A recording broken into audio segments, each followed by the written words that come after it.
Welcome to the Group X podcast, gang. Today is one that's a little bit different. I've got a guest all the way over from the other side of the pond with me. Now, this gentleman that's on today, his fitness career spans over 25 years, and he's currently the head of fitness for Les Mills New Zealand's senior leadership team.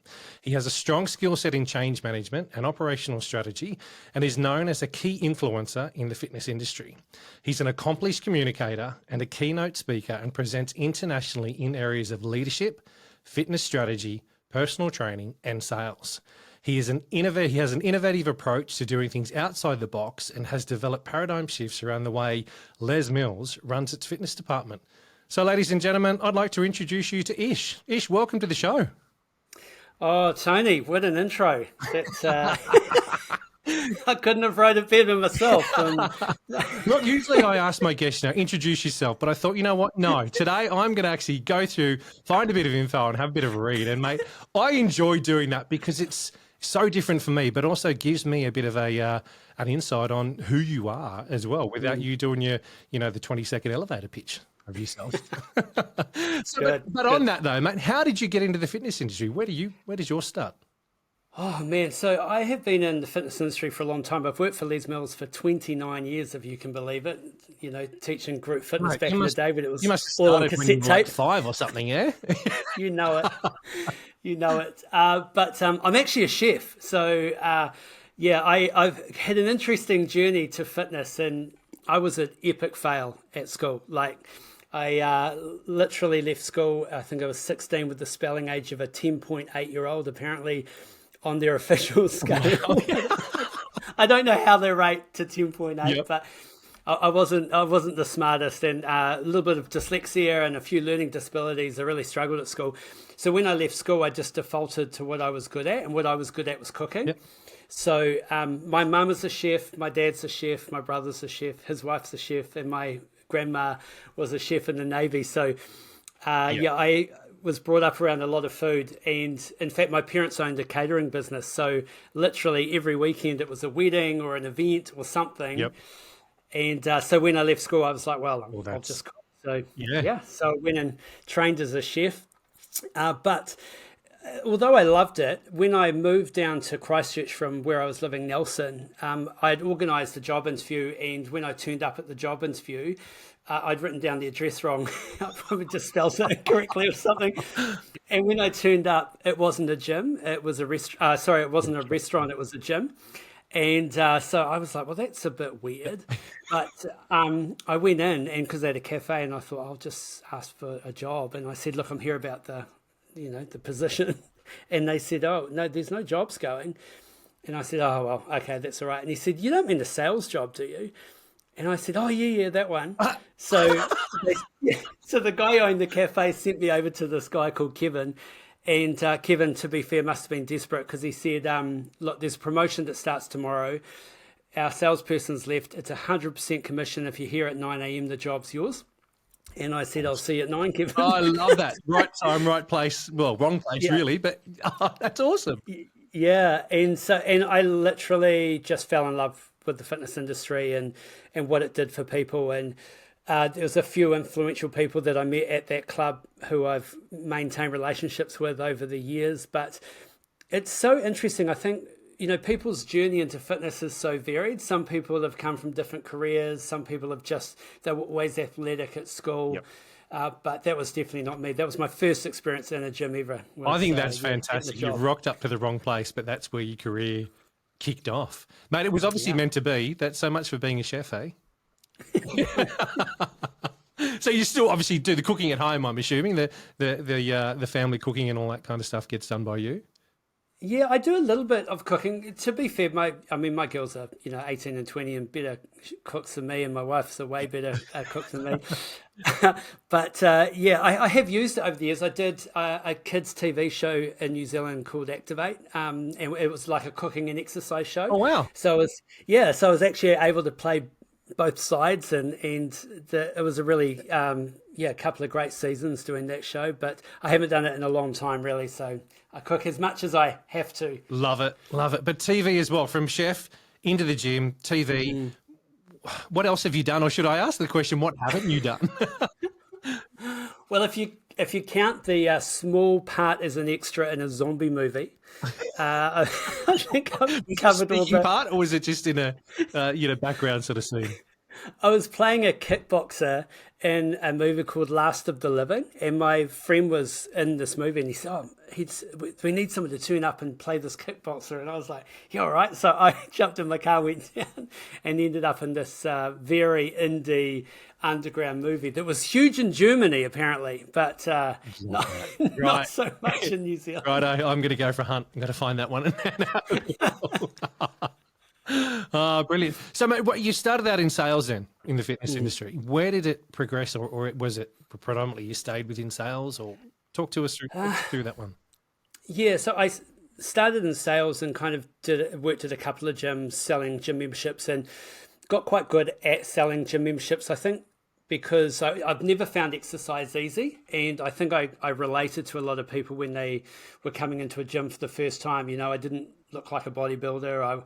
I wasn't an athlete, but I found out very early that exercise was good for me. Yep. And understood that having a routine and fitness was important, and just being able to relay that message. But I basically went from that and then did a little bit of time in group fitness, freelance, freestyle. Yep. And then basically ended up going to Les Mills as a gym instructor, then became a personal trainer, then got back into group fitness, and then head personal trainer, and then national presenter, and sort of just all the way through. Yeah. And literally have just stayed with Les Mills my whole life, really. Mate, I'll be honest and say I like the fact that you are not originally from fitness and you weren't into fitness from a young age, as in it's something you virtually stumbled into, but realised that. I mean, my background, I'm from a corporate environment before I really stumbled into the gym. I got up to a large weight and then stumbled into it. So I think as you said earlier on, everyone's journey into the fitness industry is quite different. I think most people, we've come into it in some way where we've found it and gone, oh, this is right.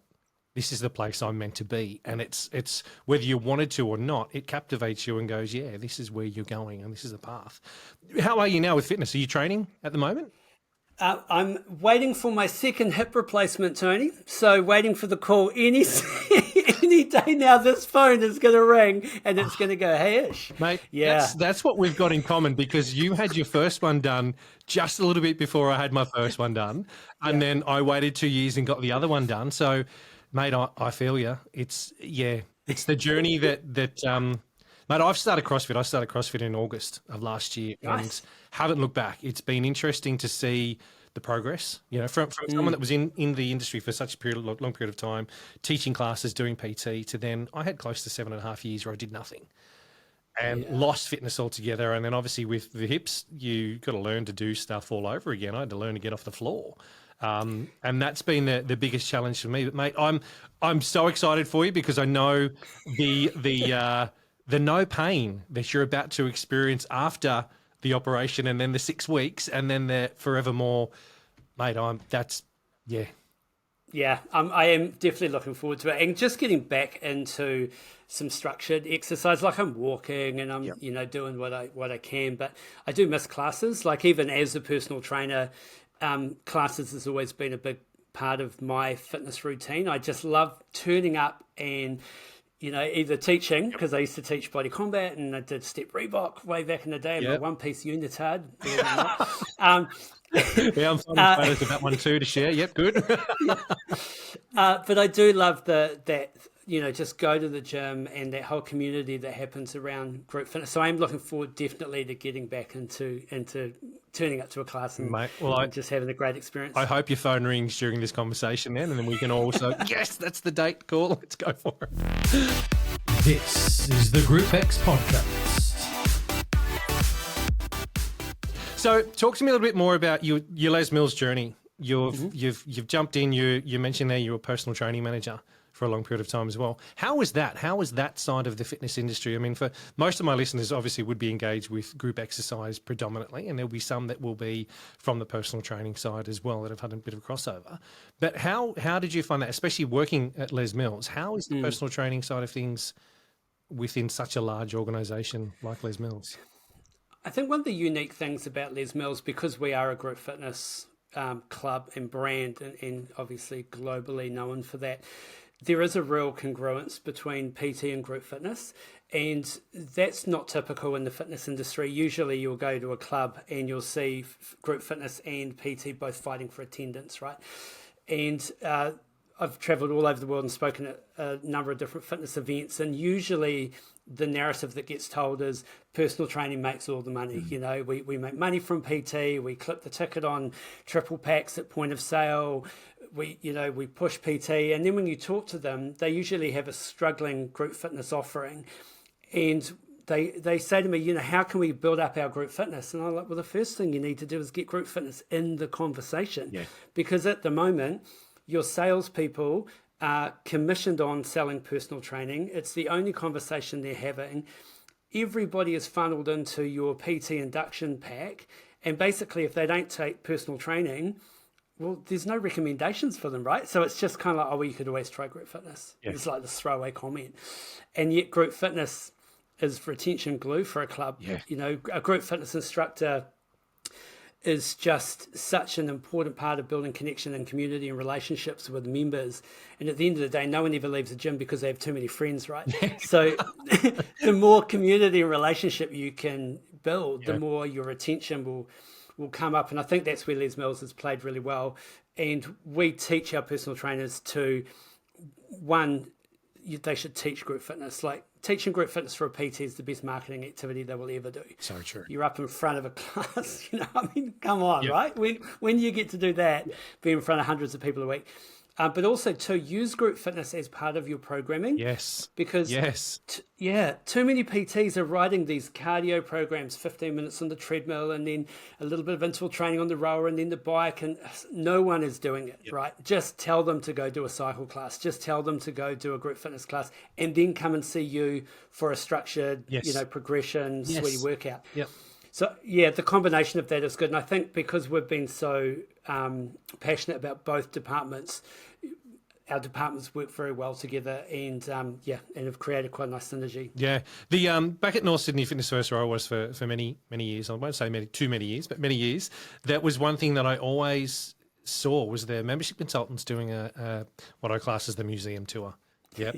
There's the change room, there's the water fountain, there's that. And they'd walk past the group fitness area, the group exercise area, and it'd be, that's where the cycle class is, that's where the mind-body stuff goes on, and that's the main room. And that was where that conversation would end. And it's like, guys, no wonder we always struggled to get attendance. I mean, I was at a club that we had a lot of the Les Mills trainers and presenters from Australia working at, so we were lucky that we had a decent calibre of instructor there anyway, which was a draw card, but still getting people through. And the PTs were almost dead against pushing people into group exercise because they were scared that, well, if they do that, they're not going to come and see me. But as you said, if you program it in as a PT, if you program it into what your client's doing and you put group exercise around the workouts that you want them to do, they're going to keep coming back to you because what you offer them, they can't really get that one-on-one service in a group exercise environment. It keeps them going, keeps them motivated, as you're saying, with friends.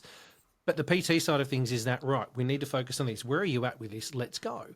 One thing that I started as group exercise, and when I moved over to PT, as you said as well, I was in front of how many people per week teaching classes? Yeah. That was my audience. I didn't have to get the triple packs from reception because I had people coming up to me going, hey, can we?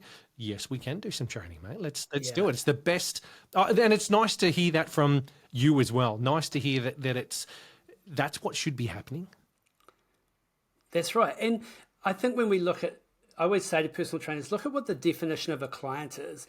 A client is someone that you see on a regular basis. Now, that might only be every 6 weeks because that's all they can afford. And it may just be about check in, write them a new program, see where they're at from their measurements and their results point of view, and then just program in the volume of exercise. And part of the volume of exercise is group fitness because not everyone can afford to see a personal trainer 3 times a week, right? And so if you're seeing a personal trainer once a week or once a fortnight and you're doing some group fitness and there's a program you're following and it's got progression in it and you can feed your expertise, even teaching people around the fact that if they do pump and they always lift the same weight all of the time, eventually their body will adapt to that. So pick one track, maybe your squat track, and just increase your weight a little bit just for that track and just see how that feels for a couple of weeks. and that expertise that we can give to people that honestly they can Google and YouTube and Yes. get. But when personal trainers can talk like that to people, that's where it's a volume of activity and an accountability from a PT, and group fitness, group X is a really massive part of that.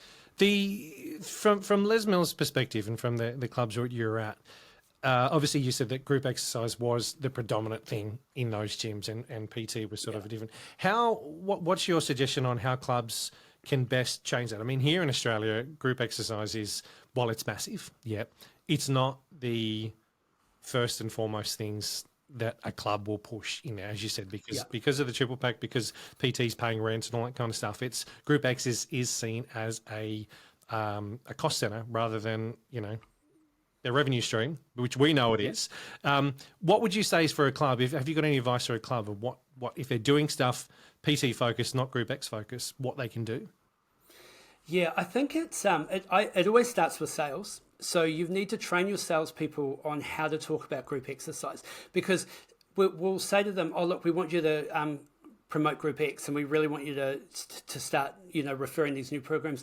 But they don't often know how to talk about it. They've never experienced it themselves. So I think, one, giving them an experience with group exercise and what it does.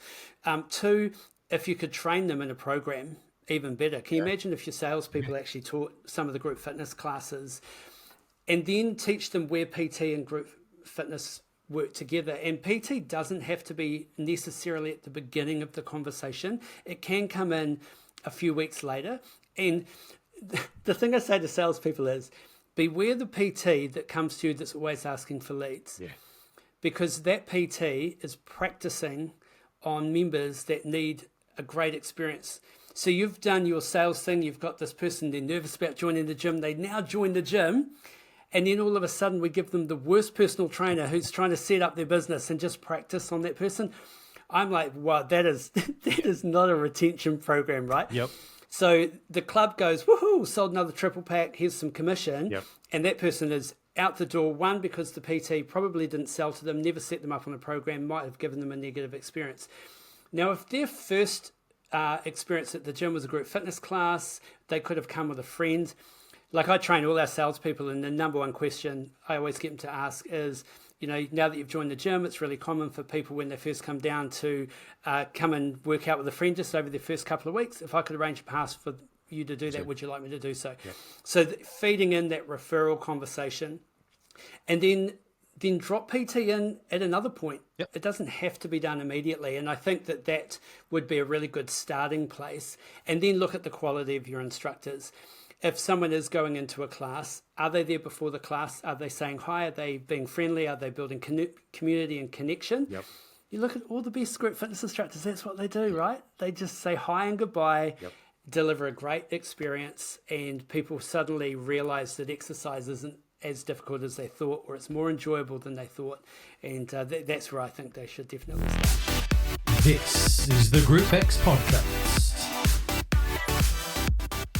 So you just touched on something there that reminds me of the first time that I ever stood at the front of the room and greeted people. I got there that early because I'd screwed up the time that my class was on, but that's all right. That's another story. But I walked in and I stood at the door and said good morning to everybody that walked in. And it was such a different environment. The whole class felt that they were connected to me and we were chatting. And then at the end of the class, when I said goodbye to everyone, it was almost like high fives or, thanks very much, see you later type thing. From then on, I'd made a whole new group of friends as well. The people that were coming just looked at it in a different light. And it was, I think for me, it was that turning point where I was like, you know what, Tone, try and do this as much as you can, because it does make a huge difference. You touched on something about salespeople becoming instructors as well. That I think is perfect. That to me is that's where it starts. That's that first point of contact they've got coming into the gym. And if, as you said, if that person teaches classes, even if they don't teach full time, they've at least got an understanding on what it takes to go to a class. They can relate to that person that they're talking to about what it is. I'll be honest and say most of them don't know what PT is. I mean, they understand the concept of personal training, but they probably haven't been a personal trainer themselves. They're selling it because they're going to make commission on it.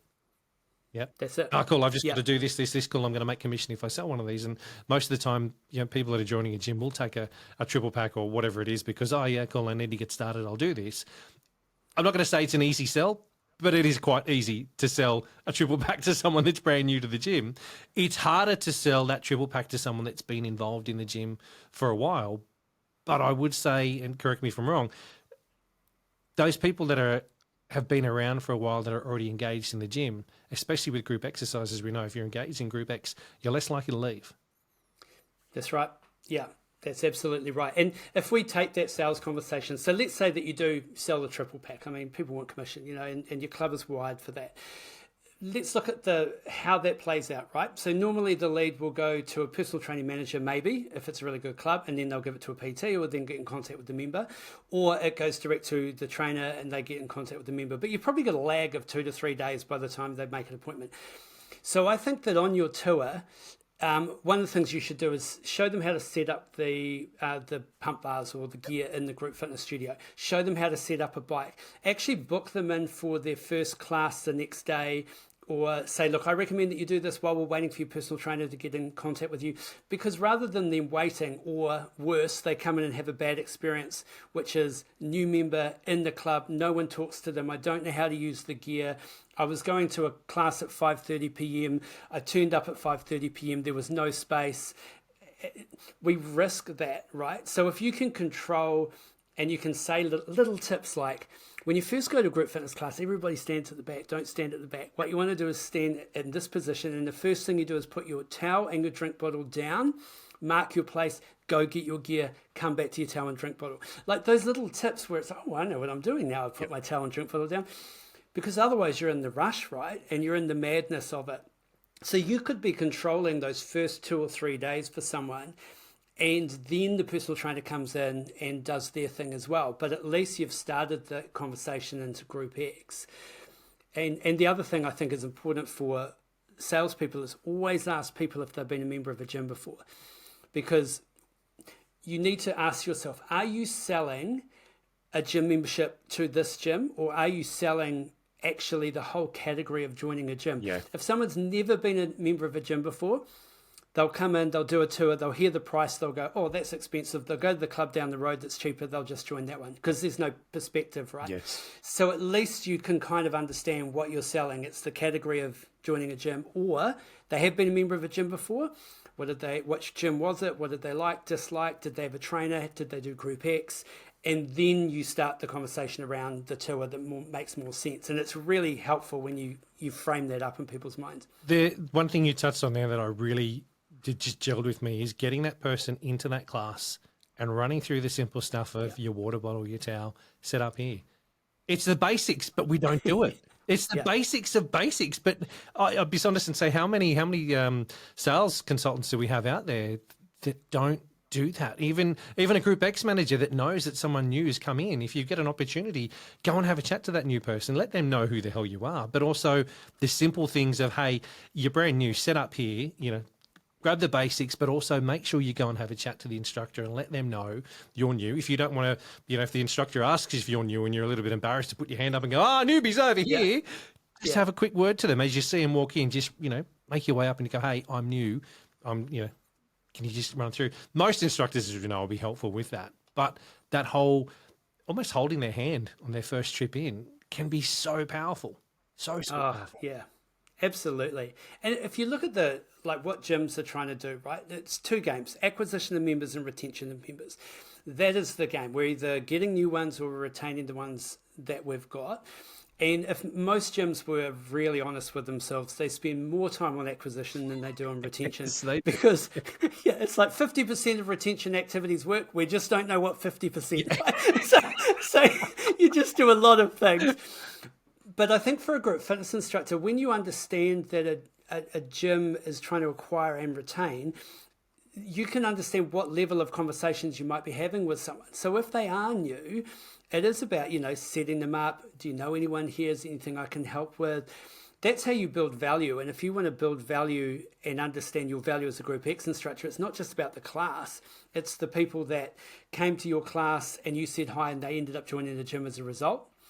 or the person that is just been coming to your class over and over again and is still a member 10 years from now because of that retention and relationship that you've got. If you clock that, that's when you can start talking about class rates and the value that you add, because a business is always looking at what is the minimum I can pay to fill the room. Yep. And then there's what am I prepared to pay you to fill the room? Now, those are interesting conversations because that's where the price can be different. Yes. Because if you are bringing people to the club, I know members are joining because of you. I know that you're retaining members for us. I know that you're positive on the culture. Chances are you're going to get a little bit more money than the instructor that's just ticking a box and delivering a class. I like that because it's something that I notice here in Australia big time. There's a whinge. And I'll call it a whinge, and there's probably going to be people that hate me for it. I don't care. There is a whinge about how much we get paid as being Group X instructors. Now, what you just touched on there is a massive difference about turning up and teaching and turning up and being involved in everything that's going on. Oh, but I need more money for that. Before I even do it, I need to be paid more. Hang on a second. How about you do it and show you can do it? Then I'll guarantee that a club will turn around and go, oh, yes, wow, you've just gone from getting 20 people to 50 people per class. You know what, mate, I want to have a chat to you. And if that club's not, then there's something wrong. But in most cases, I'd say if you can prove to a club that you're actually getting more and you're doing more, a club is going to offer you more. Those that especially that are understanding the value of what you're bringing, those that understand that it is cheaper to retain members than it is to acquire new members. They, if it's extra, $5 a class, $10 a class, they may be paying you. How much are they paying a membership consultant per annum to try and get new members in? That's it. That's it. And that's that sweet spot where if you get into the fitness industry and you're a membership consultant that teaches, and you've got that, you're the personal trainer that teaches, and it's marketing. It's not even about the class rate then, right? Put me in front of 100 people on a Friday night at 5:30 for free. Yes. Go on. But if you're getting paid, that's even better. But I think the message I would say is to gyms is also understand how much your group exercise instructors have to put in to teach. Yep. So it's, yes, you want to be operationally efficient with your rates, and I get it. We're all working to budgets, but there is Corey that is being learnt. There's often music that's been purchased. There's time that it took to get as good as you get. Yes. So you've got to find that sweet spot. And then for the instructor, understand that if you can play into an acquisition game, if you can prove to your club that you're retaining and people are actually joining because of you, I think that's an interesting place to play. And especially in some smaller gyms, you may find that there's commission available if you could prove that you were bringing people in and they were joining. Yeah. What's new in fitness? The Australian fitness industry news and commercial gym equipment suppliers website designed to provide fitness industry professionals with knowledge and information to make better informed business decisions. On that, how much should an instructor be paid? That's a topic that I think it's brought up time and time again. In social media groups, you hear it all the time. You said, oh, I'm only getting paid $45 or whatever it is. And I understand that, my understanding from every club would be different. From a regional New South Wales club that doesn't have a competition, for another 100K from where they are, or you've got Sydney CBD that there could be like 60 gyms within a kilometre of each other. Is there, in the industry, would you say there is a base that instructors should be paid? It's such a good question, and it's highly topical. One, because it's often based on the gym's ability to pay. So clubs with smaller studios can only have a certain amount of people in the room. But I think that when you talk about a base, it's probably more of the conversations. Go to your club and go, what would you need to see in order for me to get this? So if you're always talking about, can I get a little bit more, they're always going to be playing to a budget, right? And so the budget will be set. There is often no more to run the department. So if you go up, someone else either has to come off a class, like if they're running to a budget. But the conversation around, if I wanted to move from 45 to 85, what would that take? What would you need to see? How many people in the room? What else needs to be going on? Because this is where I think the power of a Group X instructor as an influencer has changed the game. Yep. So there'll be, what am I prepared to pay to fill the room? And then what am I prepared to pay to you to fill the room? And maybe that could be exclusivity. Yep. So if you are teaching at multiple different clubs, but you're drawing a big crowd, what is that worth to a club to just have you? Yeah. That could be part of the discussion. It could be that you negotiated per head, if you hit a certain amount. It could be that if you've got a massive following on Instagram and that you will promote X amount of times per week. Like, look at currency outside of just the class, because the class is the hardest part of the conversation, because budget, set, that's the amount. I would look for the nuance outside of that, and that's probably where you'll find you'll be able to negotiate a little bit more. I like that, because the conversation needs to start with the instructor. Yeah. You're the one that's actually getting paid as the instructor. Open up, have that conversation, approach them. Approach the club, approach people you're working for and say, hey, what can I do? As you just said, what can I do to earn more? How can I do this? Yeah. And always look at your numbers. Like, they will, the base conversation will always go, how many people in the room? Like that will be. So it's really hard to say, I want to have a little bit more if your numbers haven't grown or it's only half full. So, it might be negotiating better time slots that might pay more. There could be some negotiation around be the person that does the covers. Yep. Like, group fitness managers will go above and beyond for group fitness instructors that will step up and do covers at the last minute. Yep. But if you've been the person that cancels your class all the time, never does the covers, never goes to workshop, never does anything, and then you go, oh, can I have a little bit more money? That's probably going to be a harder conversation. Set yourself up on a platform. Yeah, it's so true. So that's from the instructor side of things. What can a club do differently than what they're doing now? I think clubs need to understand the power of Group X and understand its retention, how much retention actually happens. And they've got to get off the drug of personal training. I can see why clubs really struggle. They're making X amount of revenue from PT, but the clubs that I do consult with and talk to, I often say to them, take that revenue, work it out, but then I want you to actually track how many of those people are still with a personal trainer now and how many of them are still members. Yeah. Now, if that number is low, you have an income, but you are causing attrition within your club because of this bad experience. Yes. So I think that is part of it. And then it's try to create that equal opportunity at sales, that group fitness is as much in the conversation as PT is in the conversation. And then as a group fitness manager, and I know that's probably something that New Zealand has, and I think overseas have started to remove group fitness managers from clubs.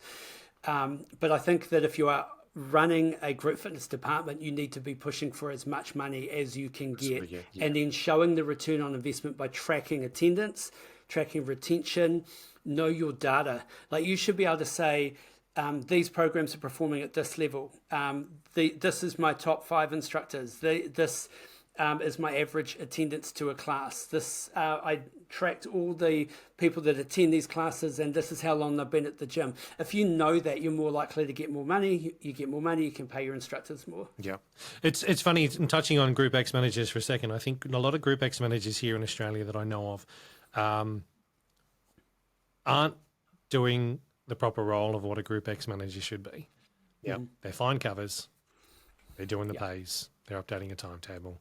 They're not being able to do their job properly. And I think that also comes from those above them, not so much them. It's just what they've been, the budget they've been given or the hours they've been given to do their job. They don't have the hours or the skill set even to be able to do what we'd class as a full job for Group X. I think the clubs need to look at it and go, okay, well, those 3 or 4 things of that we just said, finding covers, updating the timetable, doing the page. Yeah, they're basics and stuff that need to be done. But what about assessing your instructors? What about doing stuff on social media? What about working with your members? And as you said, doing all of that reporting stuff. I think clubs need to invest more time and effort into Group X and the way that things can be done. Obviously, each club is going to run its own ways of doing attendance recording and that kind of stuff. How are the clubs in Les Mills recording attendance at the moment? Yeah, so we have counters on the doors that count ins and outs, and then that data is pulled. They're called density scanners, basically. So they no facial recognition. It's just in out, how many people at the room. We take the count at 10 minutes past when the class starts. So if it started at 5, the count gets taken at 10 past 5, and then that number is recorded. And then basically that goes instantly into a dashboard, which kind of tells us our performance of programs and instructors. We can tell which clubs are doing the best, and we wash those numbers against the total attendance. So you'll hear one of the stats we use is percentage to group fitness as a percentage of total attendance to the gym. So and for a Les Mills club, typically that can be 50%, 60%.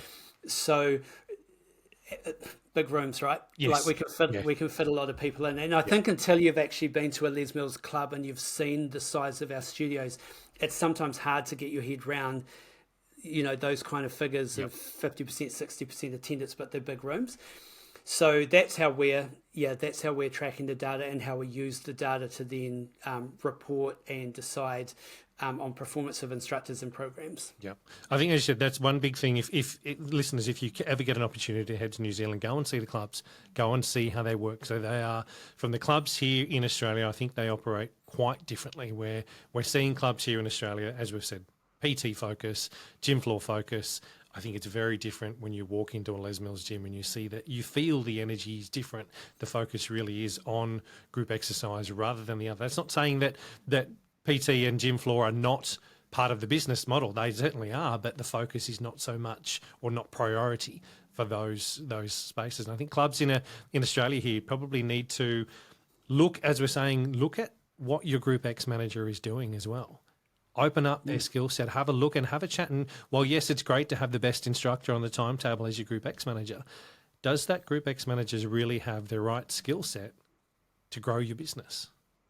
Yeah, and the number one question that you should ask your group fitness manager is, who are you recruiting? So where is the new talent coming from? Because if we have a club and it's always the same instructors and then one leaves and then we get a new one, but then for the new one to get up to the level of the existing ones, it's a really hard road for them to do that. And then, members don't like change. The thing I would say to any existing group fitness instructor is always remember legacy should give back. Always be encouraging of younger instructors coming through, always develop. In fact, probably for some instructors, you could probably go to your club if they don't have a group fitness manager and go, what would it be worth to you for me to train and develop these new guys coming through? And that's probably a more powerful conversation than, can I have another $10 a class? Yes. It's like, where is the value and where is the leverage? This is the Group X podcast. As a Group X manager, though, what can they be doing different to grow their department, do you think? I think, again, I keep coming back to data. Like, I'm not a numbers guy, but we tend to live and die by the data, right? So it's a little bit of what is the actual performance of your department in comparison to our other clubs. But I think that group fitness managers need to understand that you're constantly building the future, right? So if you're troubleshooting and you're doing covers and you're doing the admin and you're doing all of that kind of stuff, that's just now. You've just got to do that as part of your job. But the future of your team, the future of your success, the future of the club's success will be developed on how much you invest into your team, building culture, assessing your instructors, doing little spot checks, checking in on them, making sure that you're looking at your numbers and kind of go, actually, this entire program is being supported by one instructor and everyone else is underperforming. What happens if that instructor leaves? Start developing that and go to that instructor and say, I would pay you to develop the rest. So I think it's those kind of activities, is try to get out of the day-to-day drama. And group fitness managers, Group X managers are a godsend to a club, like the amount of stuff that they have to do and all the drama that they deal with. But how do you eliminate the distraction and the noise, reduce it down so you can spend more time developing others and really investing in growing your team and the culture? You mentioned earlier that some clubs have gotten rid of Group X managers, and we saw that happen here with some of the larger chains. They got rid of the Group X manager, and it turned into a fitness manager that was looking after PT and Group X. I personally don't believe that model works. And I think a lot of the chains have started to realise, oh crap, it doesn't work, and they're starting to filter back into putting Group X managers in. And yes, there's an additional cost, as we've said, but it is a vital part of your business. It's almost like saying, oh, well, yeah, we won't care about 50% of our business there. We're just, okay, it does its thing. I was at a conference here in Sydney towards the end of last year, 2023, and I won't say who they were, but there was a large organisation that got up and said, oh, if Group X doesn't work, we just get rid of it. Now, I almost cried. I sat there just going, oh, dear. That business is obviously, their business model is based around gym floor and around PT, so I totally get that. But I just cringed. I was like, no, come on, guys, there is a massive opportunity sitting right there that if Group X isn't working, have a look at why it's not working. Yeah. Spend a bit of time, spend a bit of effort, spend a bit of money we'll look at it and go, okay, well, is it my instructors? Is it the programs? Is it the rooms? There's so many different things that it could be. Come on, surely there's got to be something you can do. But no, they decided that, take the easy option. Yeah, and then to just price it at a low point where it's like people join, whether they come or not, it doesn't matter. Yep. It's cheap enough that if I want to go every now and then, I'll just pay my membership. So I guess sometimes you're fighting against a business model like that. But if you are in a club that does prioritise group fitness and loves group fitness, then it's a matter of how do we get the best performing department possible. And that is, best instructors, best programs, promoting it, training it through sales, getting PT to understand the congruency of group fit and how that works, and then just keep hitting the message all the time. To say it more than once. Yeah. Well, I told them group fitness was exciting. Yeah. Well, tell them again and again and again and again. Yeah. I think you're looking at it. There's no one result or one method that goes, this is going to fit, this is going to work. Here it is. Take it off the shelf, pay me this much money, get in there and do it. Yeah. You've got to work on it. You've got to work on it consistently. What other advice could you give a club that is struggling in Group X? What would you say to either the owner or the managers, what they should be really looking at? So as much as you don't, the off-the-shelf thing, it's still reliant on your instructors. The thing I would say to clubs is you don't position yourself by being worse, right? So if the club down the road has got X programs or whatever, and you'll go, well, I'm not going to do those programs. We're just going to do our own, or we're going to do these other programs. You're not even in the game, right? So at least get in the game. And then once you've got a solid offering that's great, then recruit the best you can and pay them the most that you can pay them. And then keep building the environment of group fitness like this. People want to come and experience not just a class in a room. They want the lighting, the sound, the environment, the equipment, all of those touch points make a big difference to a group fitness experience. Even if you did a Les Mills class and you did it in a really tiny club and it's just like a school hall and there's some old gear it's not the same, even though the choreography is the same, right? It's the way that you build the entire experience around group fitness and give it priority and invest. And that way you will attract great instructors because they'll go, well, if I'm going to teach, I want to teach at that club because they pay well, their experience is awesome, their culture's fantastic. And then all of a sudden you just attract the people that you absolutely want. But that does take investment. Yeah. I think that for clubs that are regional clubs in Australia, I think my suggestion here would be provide the best you can possibly provide. Yeah. On the budget you've got, do the best you can possibly do. If the Group X room hasn't had a paint job in, the last 20 odd years, well, go on, spend some money. It's going to cost you a couple of $100 on some paint. Get a working bee going, whatever it may be. Freshen things up a little bit. The same with your equipment. If your equipment's the old Don Oliver type stuff that's got the sand pouring out of it because someone's dropped it that many times that 5 kilos now only 2.5 kilos, and they're thinking, this is fantastic. Invest. Do some stuff. Do some things to try and change it because that's going to be that pivotal point that is your starting point, is that point of change. If you're a club that has a ton of money and your Group X is struggling, work on your Group X manager with them to understand what's happening in that space. Does that Group X manager know what's happening? Does that Group X manager know what attendance is like? And not just because they've got a lever arch folder behind them that, it's got all the sheets of data in there that they just go, oh, yeah, here it is. Do you record your data? Yeah, it's up there. Do something with it. Throw it in a spreadsheet. Go and learn how to use it. Go and learn how to, suss out some of the software that's out there that can actually help you with your data and to analyze your data, so you can actually pull up that 5:30 class every Tuesday and go, okay, you know what? Ish has been teaching it for the last 6 months and it was fantastic. Ish then decided to move on. Tony's jumped in. Oh, crap, we're now at less than 50% what was going on. How can I help Tony do better? How can I help that instructor change things and look at things in a different way? But without data, you can't measure it. You can't manage it. Yep, that's right. That's right. And make sure that you need to educate your club managers sometimes. If they have had no group fitness experience and everything's been PT or nothing really, you kind of got to teach them around how the department works. And I always say, we talk about WIP meetings, so work in progress.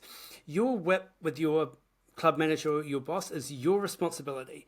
You need to come prepared, and next time you go into a meeting, just see how many questions they're asking you and if you're just responding.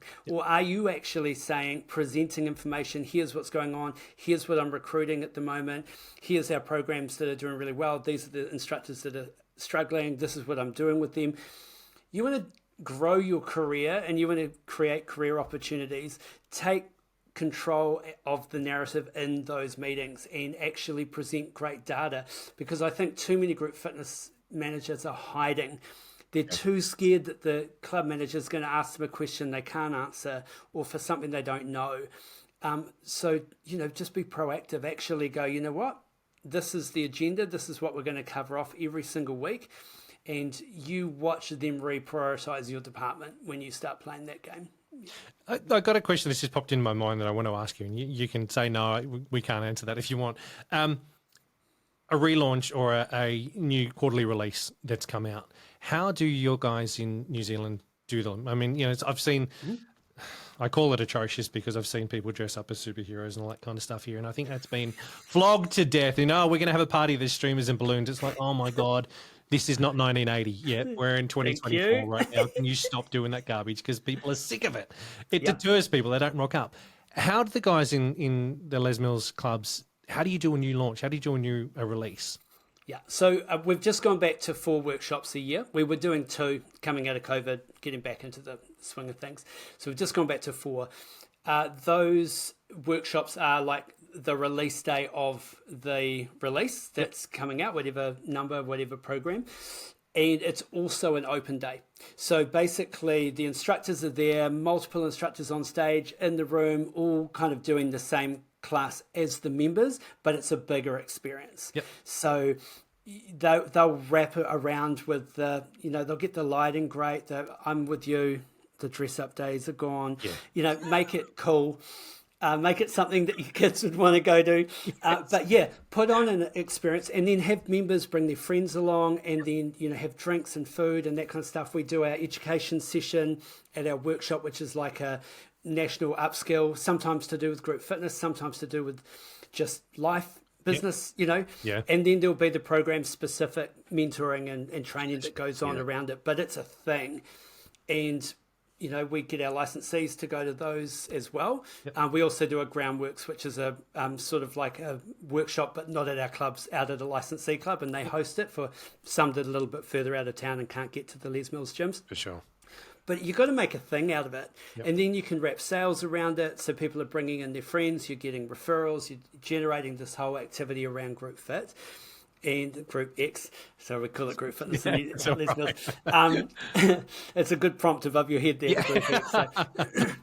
But so you've got to make it a thing. So that means marketing, that means spend, that means building community, and that means your instructors really, really having a good time. In fact, one of the girls that works for me, Millie, she said, workshop is my favorite time of the year. It's even better than my birthday. I was like thinking, that's so cool. But just the experience, because she gets to meet with all the instructors. And it's been happening for so long, it's just become such a big thing. So that's how we do it. This is the Group X podcast. Yeah, no, I like that because it's really 4 days a year where you can do an open day in your gym. You open your doors, you let people come in. Yes, they're coming in for free, but they're also coming in to experience what you have on offer. You know what? I would say pay your instructor, get 2 or 3 of them up on stage, do that kind of stuff because almost guarantee that if you open your doors and you invite someone in, they have an amazing experience and they sign up, that new person that has signed up has already paid the extra $80 or $90 or whatever it is you've had to pay for another couple of instructors. Even if they don't straight away, you know that it's going to come through and you get 4 times a year to do this. You know, no one's expecting clubs to nail it the first time they do it, especially if they're walking away from doing dress ups or we're going to dress up as the 80s theme. Oh, Christ, please don't. Yeah. That stuff, walk away from it and have the education. You know, not only is it education for your current members, but it's educating new members coming in. Hey guys, we're doing this because, you know, it's almost like the layer 3 of teaching to go, okay, gang, this is what it is. And for those new people, do you know why we do this? You know, have your class, have it instead of an hour class, do a 45-minute class or do a half-hour class or whatever it may be, but then have that education session afterwards so you're actually seen to be giving something more than a workout. You know, if all your members want that 1 hour workout, cool, do the 1 hour workout, but schedule it like what we do here with the big Les Mills live events where on that one day you have every single program that runs through. Yeah. But there should be time in between, okay, to freshen the room up and that kind of stuff, but also to have an education session. I would almost guarantee that members will sign up on that day because where else are they getting that? They're not getting it from a 24/7 gym. They're not getting it from the guys down the road. They just go, look, we dress up as your superheroes. Yeah, that's what we're going to do. And the managers don't even rock up for the event. Everybody in the gym should be involved. Yeah. Make it that big song and dance. That's great. And, you know, think outside the box. Like, how many corporates are looking for team building events? You know, if you've got a great instructor that puts on an amazing class, you know, your salespeople could be out there, say, hey, why don't you do a team building event? You can come on down, we'll, you know, do this, or maybe a fundraiser. People can come on down, sell tickets to $15 to come in and you pay your instructor and they get the rest of the money. And it's lead generation. It's fun. It's, you know, it's just, yeah, I think there's so many opportunities for clubs that they just don't take advantage of. Yep. And they just wait for the next person to walk in the door who might join. Yeah. Hey, taster classes. What is your take on taster classes? You know, classes that may run for 15 minutes or so to help educate those that have never walked into Group X before, to give them a bit of a, okay, shit, I'm scared shitless of walking in here. I've never done combat before and punch in the air feels really bloody weird to me. But if they can get in there and there's a 15-minute taster class, do you think they work?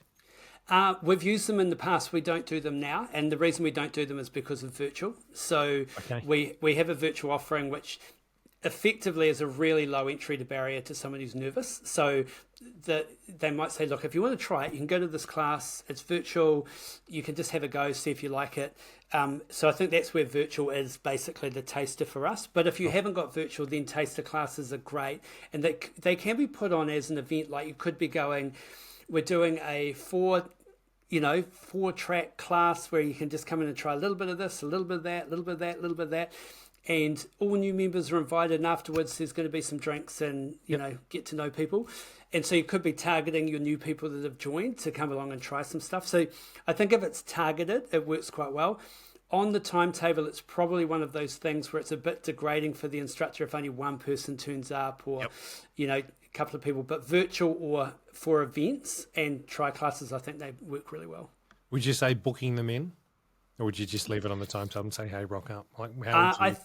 I think booking them in is probably better for your if you're going to be doing your event style. Get a bit of commitment. Virtual's always on anyway for us, so they just tend to always go. Yeah. Hey, on virtual, how? Let me ask this question, and we may pull this one out if it doesn't if it doesn't get there. Virtual as a replacement for an instructor that can't turn up if an instructor's sick. Would you? I have an issue with it. You know, it's if I'm a paying member and I rock up and I'm meant to be rocking up to someone's class at 5:30 tonight, and at 20 past I get notified from the gym that there's no instructor, it's going to be a virtual class. I'd be a bit put off because I'm expecting an instructor. I understand that it's probably better than nothing. But I put that back on the club to say, hey, if you're offering a class and you don't have a backup instructor available, we've got an issue. Yes. So probably two ways to answer it. Yes, you've got an issue because you haven't got enough depth in your team. So your priority should be to get someone else into the class. If you can't get someone into the class, then virtual is, again, to your point, better than nothing. I think the member would be more frustrated if they made the effort to go to the gym and there was no workout on for them to do. That being said, the quality of your virtual experience will determine how satisfied the member is. Yeah. So, Les Mills, Auckland City, it's the instructor is life size. It's an LED screen. It's a full wall.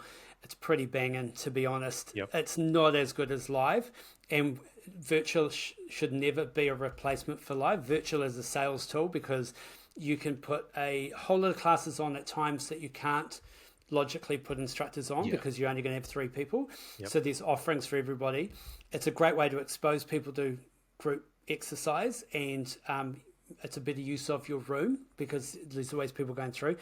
But live is live. So yes, I agree. You should have people that are wanting to do the covers. Make sure your cover's there, and if for some reason it's not, then it defaults to a virtual. This is the Group X podcast.